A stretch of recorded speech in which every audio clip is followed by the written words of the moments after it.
Hello ladies and gentlemen, waccd here, welcome back to another video, and I don't know if you guys can tell, but I'm sounding more and more depressed throughout my videos, and well, it's because of the shit I've been covering. And let me just say, this video is no exception, because we're gonna be covering a man who actually died due to being swatted by teenagers, man. Good God. Before I react to a news video throughout this video, I need to say something and lay down the grounds of what happened real quick. So, on most social medias, besides YouTube, YouTube is the only exception for what I'm about to say, there's things called ats. And by ats, that means their username. So on Instagram, I have the username GLYIC, which is only 5 letters, so hence it's somewhat rare, but 4 letters are more rare, 3 letters are way more rare, and 2 letters, like, never seen before. Well, not really, but I hope you get the gist. The less letters you have in your name, the more rare it is, or if you have a username like cheese on Twitter, that's also rare. If it's a full word, it's rare. So in this story, there's a man, and he's an older gentleman, and he has a rare Twitter handle. I'm not sure what it was, but there's a group of teenagers that actually wanted his at because, well, they sell for a lot of money. Back when I was a meme page on Instagram and had well over 100,000 followers in total throughout all my accounts, I knew how rare ats were, and I was trying to buy some. Like, I tried to get 4 letters as frequent as I could because they were cheap at the time. They're probably more expensive now, but they were like just random shitty things like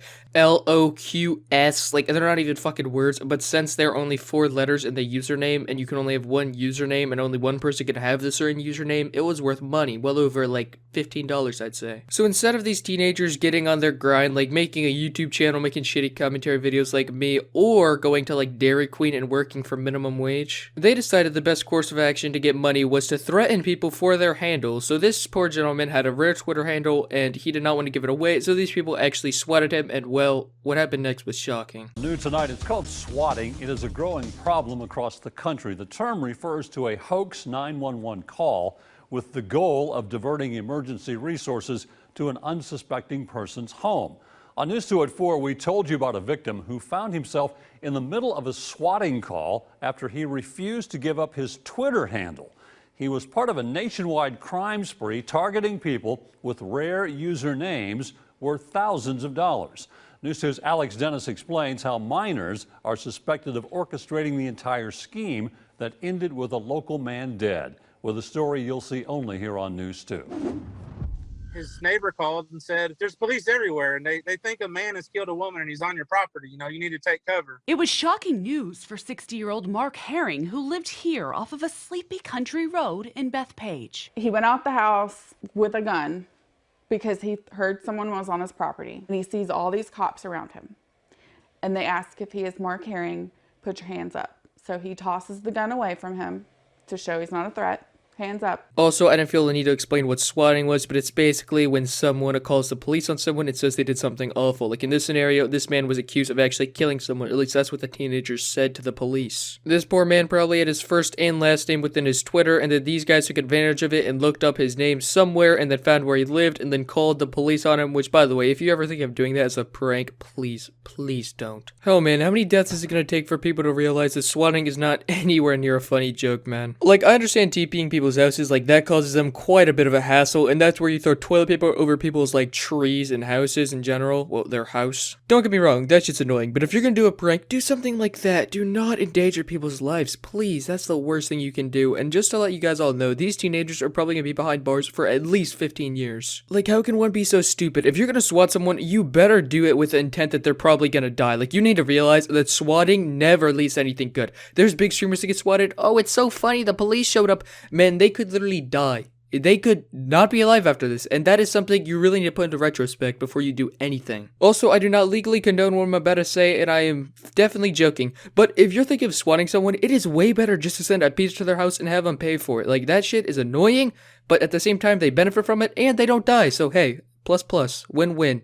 You annoy them, they have to pay for shit, they do get pizza, so, I mean, come on now. Just don't ever do something like this. Like, I'm not your parent, I'm not gonna scold you guys anymore, I'm gonna let this video play out, but god, man, I feel so bad for this man, and I just feel pity for the teenagers that did this. They clearly were not using their brain, and they probably won't get to use it for the next 15 years because they'll be eating prison food. A full response from authorities faced the innocent grandfather, who died minutes later. I believe that he was scared to death, and that is what caused his heart attack. His family rushed to Sumner Regional Medical Center, where they learned more about Herring's final moments. They just kept talking about this 911 call that was placed. It had been like a prank phone call or a swatting phone call. Months later, they learned about Shane Sonderman, a minor back in April 2020 when the crime was committed. He was from Tennessee. He's the one that collected all of our information. My address, my sister's, my mom's, my other sister. Like, he put it on a channel on Discord, which is a gaming chat forum. What the hell is Fortnite doing there? Well, besides that, man, like, how cool are you to dox some random ass people in some random ass state? Like, oh, you are so cool, man. I really would give you a round of applause if I knew you. Too bad you won't be on Discord for the next 15 years minimum. These people literally make me want to just implode on the inside because, like, I cannot fathom their thought process. Like, oh, yeah, well, I'm not gonna get this money, so either you're gonna fucking die, or you're gonna give me your Twitter handle, which is cheese. Come on now, make the decision. It's all up to you. Then they have the audacity to think that they have their privacy, man. Like, if you're gonna do anything online, know that can be tracked back to you. Whatever you do on Discord, it can be connected to something. Please know that you're not anonymous online, not in today's day and age whatsoever. Do dumb shit, get dumb consequences. The private information released for use in an intimidation tactic meant to convince Herring to hand over his one-of-a-kind Twitter handle at Tennessee. Herring refused. Another minor was in on the scheme. A kid in the United Kingdom made the call to my dad's local police department. He will not be extradited from the United Kingdom because he is still currently a minor. Right. Sonderman is currently behind bars awaiting trial. A federal grand jury indictment claims he had 6 victims across the country. Herring was the only one who died. They're not playing the game and they're not thinking it's funny. This is legit extortion. How much money are they selling these handles for? It's like $3,000, $4,000, like pennies compared to a life. The family shares Herring's story now for several reasons. Watch your kids on the internet because they know more than you think they know. And that those guilty of swatting face tougher penalties. You've not just changed that one person's life, you've done a ripple effect, and they need to pay for that. Alex Dennis, News 2.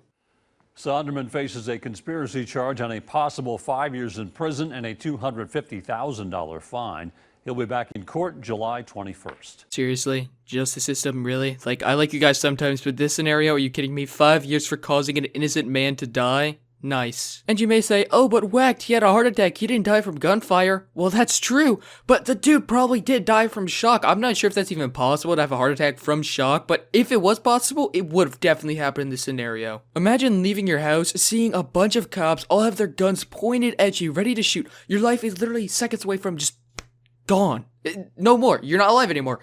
I would have a heart attack the second I saw that. Well, shit, I have a gun in my hand, and the police are here for a reason. That reason could be totally unrelated to me, but me having a gun in the hand is not helping the scenario. I would have also had a heart attack. Other than that woman is speaking the truth, guys. Like, literally, it is that simple. My mom doesn't regulate my ass on the internet. Well, that's because I was raised right. I was taught not to do stupid stuff like this. Also, to the kid in the United Kingdom, you'll probably be behind bars eventually, too. Well, another depressing video. Leave a like, or you will remain depressed for the rest of the day. Have a blessed day. Go do something productive. Use your brains. Don't be like these people. You saw what happened to them. That Shane kid's behind bars, but for good reason. Adios, amigos.